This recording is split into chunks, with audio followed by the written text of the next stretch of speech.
ڕۆژتان باش بەو هیوای هەموو لایەکتان دروست باش بن. ڕۆژەوی ڕۆژتان لە شارپرسەوە پێشکەشەکەین تاوای زانیاریەکانی 22 کاتژمێری ڕابردوو بە هاوکاری پامنێرانمان لە تاوای شار و شارۆچکەکانی کوردستان پێڕاگەین. سەرتاش باز لەوە دەکەین کە کۆمیسیۆنی باڵای هەڵبژاردنەکانی عێراق بە فەرمی داوای لە مستەفا کازمی کردووە کە ئاوادەی هەڵبژاردننی پێشوەختەی ئەنجومەنی نوێنەرانی عێراق دوا بخرێ بۆ 16 دەی 2021 لە هەمان کاتیشدا کە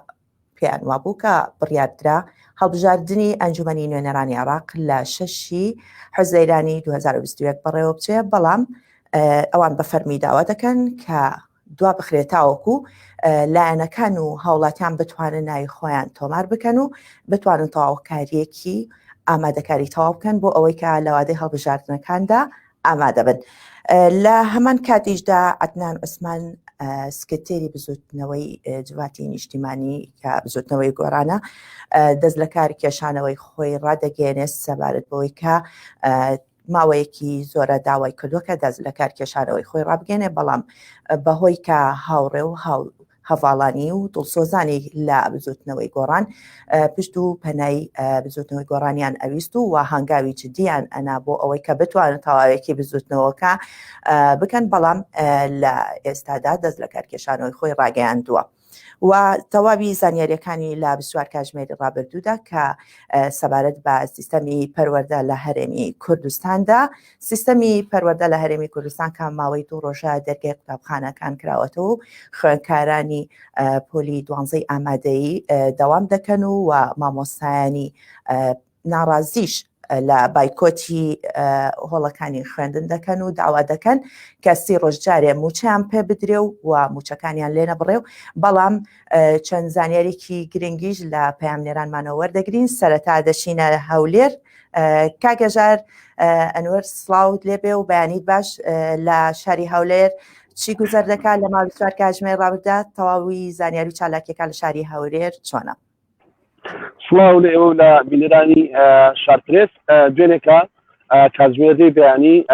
خاوەن زەویەکانی هەشتی حەفسارەکان لە بەردەم سەرۆکاتی شارەوان هەولێر گرنوویکی ناڕەزایان ئەنجامدا کە وەک خۆیان باسییانەوە کرد نزیکەی 15 ساڵە هیچ جۆرە خزم بژارێک نچۆتە ئەو شوێنەوە ڕێگەشە پێ نادرێت زەویەکانیان بکەنە خانوو. جگە لەمە بۆ سێمین زار گەورەترین پێشانگای پەلەوەری جوانی لە شاری هەولێر کرایەوە لەلایەن کۆمەڵێک لە جیگە دۆستان ئەم پێشانگایانە کراوە کۆمەڵێک پەلەوەری جوان هەڵبژێردنان، دوایش پێشبڕکێ دەکرێت لەسەر جوانترینیان ئەوی یەکەم دەبێت خەڵاتی جێڕنی وەردەبێتن. جگە لەمە دەمێ ئاماژە بۆکەم کە بەڕێبەرایەتی گشتی تەندروستی هەولێر دوێنێکە نووسراوێکی گشتاندنی بۆ سەردەم بەڕێبەرایەتی تەندروستیەکان و بنکە تەندروستیەکان کردەوە کە بە هیچ جۆرێک نابێ لێجوانی ڕۆژنامەوانی بۆ هیچ دەستگایکی ڕۆژنامەنووسی ڕێگاندن بدەن و ڕێگە بە هیچ دەستگایەک نادرێت بچن ناو بنکەکان تاوەکو ڕەزامەندی بەڕێبەرایەتی گشتی تەندروستی وەرج دەکە. ئەمەش لای بەشێک لە دەستگاکانی ڕاگەاندن و لە ڕۆژنامەنووسانی گەرانی دەکەوتەوە کە لە پێدانی زانیاری زۆرێک لەداوم دەستگا حکوومیەکان جیاکاری دەکەن. جگە لەمە ژووری ئۆپراسیۆنی پارێزگای هەولێر دوێنێکە لە کۆبوونەیەکدا 9 خاڵی تری ڕاگەاندووە. 9 خاڵەکە هەر هەمووی باسدا خۆپارێزی تەندروستی دەکرێت بەتایبەت بۆ ڤایرۆسی کۆرۆنا.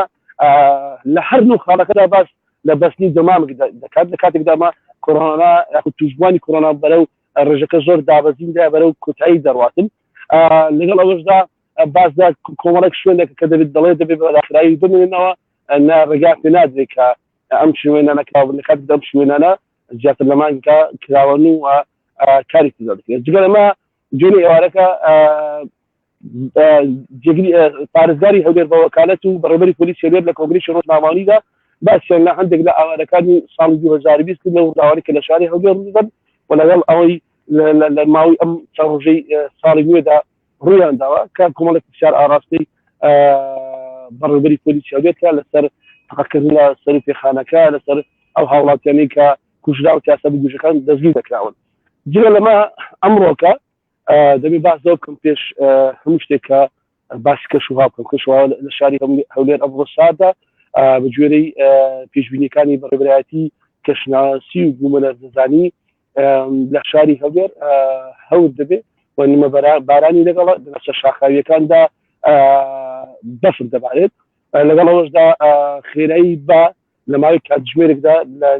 10 کیلومتر بۆ 15 کیلومتر دەبێت و دەبێت بازەوە بکەمەوە کاتژمێردەوە بڕیارەتجارێکی دیکە خاوەنزەویەکانی هەشت حسارەکان کە دوێنێ بەوتی خۆیان جوانێ نەگیراوە ئەمڕۆ لە بەردەم سەرکاتی ئەنجومەنی وزران گربنەیەک ئەنجام بدەن. بەڵێ کاک هەژار لە شاری هەولێر خوێندکاران و مامۆستایان چون پێشوازی لە خوێندن دەکەن و ئەو بڕیارەی حکوومەتی هەرێ.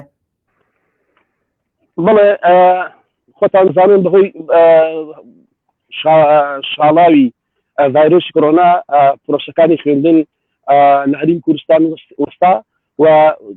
بە قسە قۆنا ویستیان هەوڵ بدەن ئەم پرۆسێ دەست پێ بکاتەوە سەرەتا باسییان لە ئۆنلاین کردی بەڵام بەشی زۆر لە شارەزانی خودی پشتوەڕانی پەروەردەی پێیانەیە شێوازی ئۆنلاین لە هەریم کوردستان سەرکەوتو نابێت بەتابەتی بۆ ئەو خوێندکار و قوتابیانەی کە لە دەرەوەی سەرکەوتوی شارەکان بەهۆی ئەوەی کە پێداویستیەکان بەتابەتی هێڵی ئینتەرنێت باش نییە ناتوانێت درێت سەرکەوتون بەڵام 2000 لیژنەی باڵای بەرەنگاریبووی ڤایرۆسی کۆرۆنا لە چەند ڕۆژی ڕابردووە بڕیاری دەکات دەرگای قوتابخانەکان بۆ پۆلی 12 بکرێتەوە تاوەکو ڕۆژی 2 شوبات جارشتر ئەوان کۆ دەبنەوە بۆ یەکی سێ واتە یەکی ئازار بڕیار دەن کە تەواوی پرۆسەی خوێندن دەست پێ بکاتەوە لە 2 ڕۆژی ڕابردووە پرۆسەکە دەست پێ کردووە لە شار هەولێر بەڵام خاویەکی پێوە دیارە چونکە تاوەکو مامۆستایان و خوێندکاران و قوتابیان پابند دەکرێن با ڕێنماییەکە ئەلی تەندروستی خۆپارێزی کاتی دەوێت ئێمە لەگەڵ سەر مامۆستای قسەمان کردووە بازەوە دەکا وەکو بە ئاماژە پێکەی کاتی دەوێت تاوەکو ئەو خوێندکار و قوتابیانە ڕادەهێنرێن لەسەر چۆنێتی خۆپارێزی. بەڵێ دەستە خۆش بێ بۆ سپاس بۆ پەیامنێرمان هەژار ئەنوەر سپاس بۆ تەواوی زانیاریەکانت لە شاری هەولێر دەچینە لای هەوراز ئەحمەد لە سلەیمانی سڵاوت لێبێ هەوراز بەیانیت باش.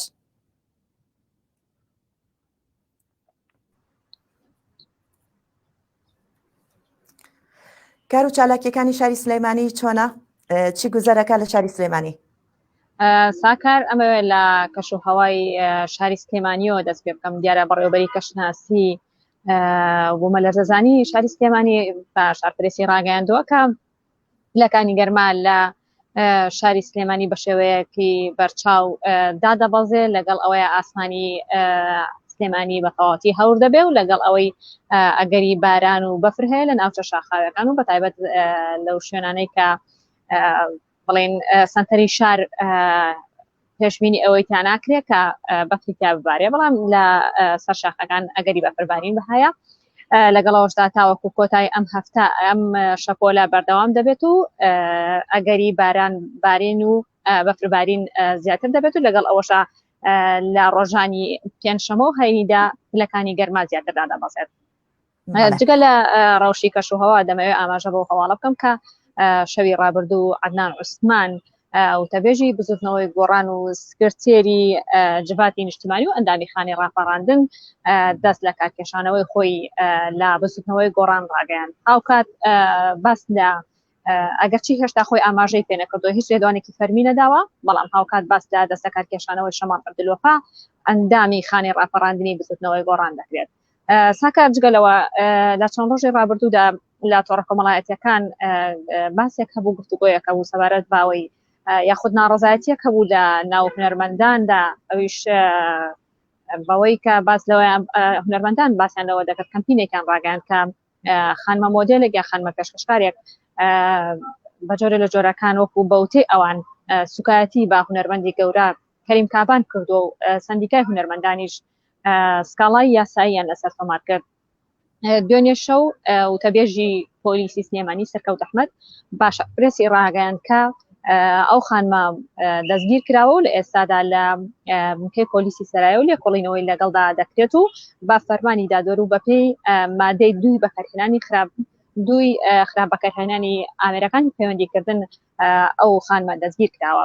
لەگەڵ ئەوەشدا سەبارەت بە پرۆسەی خوێندن لە ڕۆژی شەممە 16 یەکەوە پرۆسەی خوێندن قۆناغی 12 ئامادەی ئەو خوێندنگانەی کە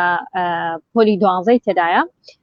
لە شاری سلێمانی دەستی بە پرۆسەی خوێندن کردووە لەگەڵ ئەوەیە سەرجەم ئەو خوێندنگانەی کە پۆلی دوانزەیان هەیە خوێندگە ئامادەیەکان خوێندنی تێدا دەکرێت و لە ئێستادا پرۆسی خوێندن لەو خوێندنگانە بەڕێوە دەچێت. ساکەر ئەمە تەواوی زانیاریەکانە لە سنووری شاری سلێمانیدا. بەڵێ سپاس بۆ هەوراس ئەحمەد، دەستەکانت خۆش بێ، سپاس بۆ تەواوی زانیاریەکانت. ئەچینە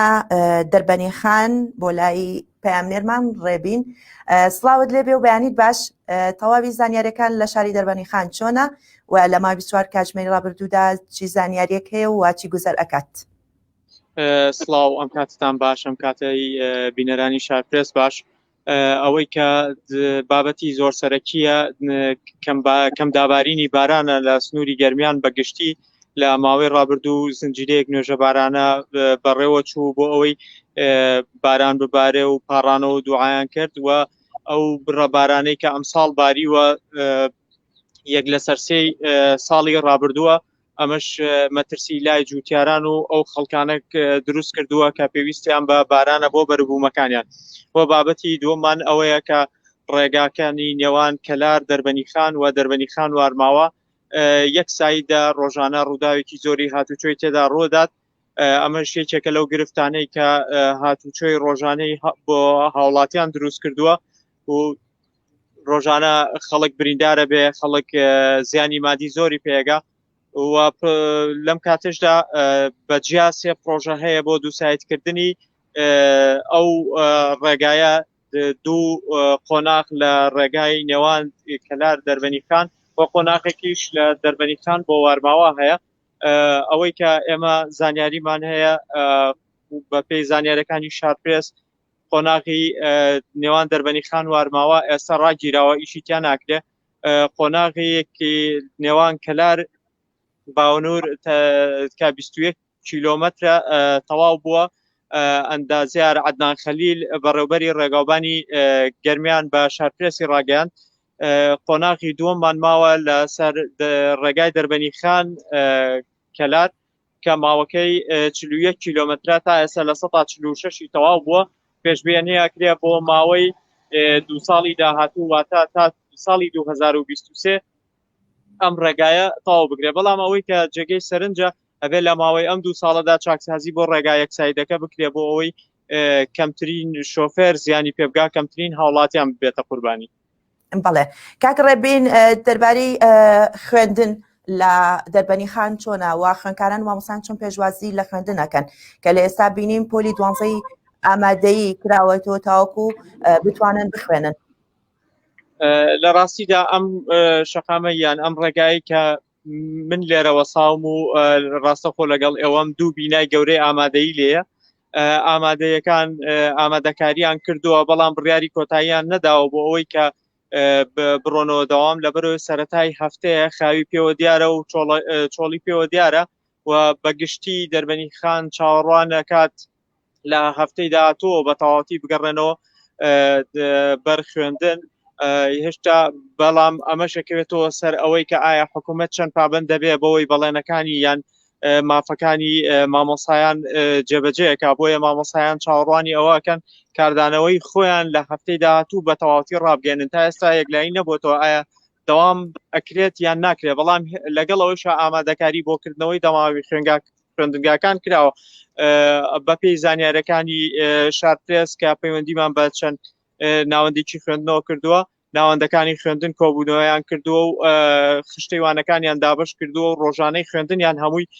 دیاری کردووە. چاوەڕوانەکرێت لە کتێب بەسەر خوێندکارانە دابش بکرێت و لە هەفتەی داهاتووە بۆ ئەوەی بە تەواوەتی فول تایم داوام بکرێت و بتوانن منهەجەکانی خوێندن تەواو بکەن. بەڵام ئەم بڕیارە ئەوەستێتەوە سەرەوەی ئایا حکوومەتی هەرێم چەند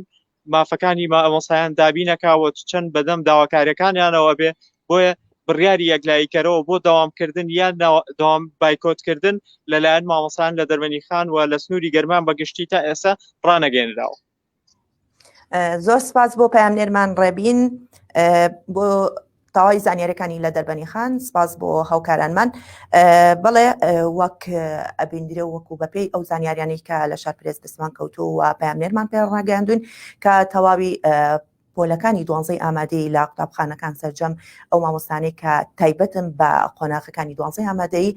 بەردەوامن لەگەڵ خوێندکارانە پێشوازی دەکەن بۆ ئەوەی کە بتوانن ئەم قۆناغا تێپەڕێنن تاوەکو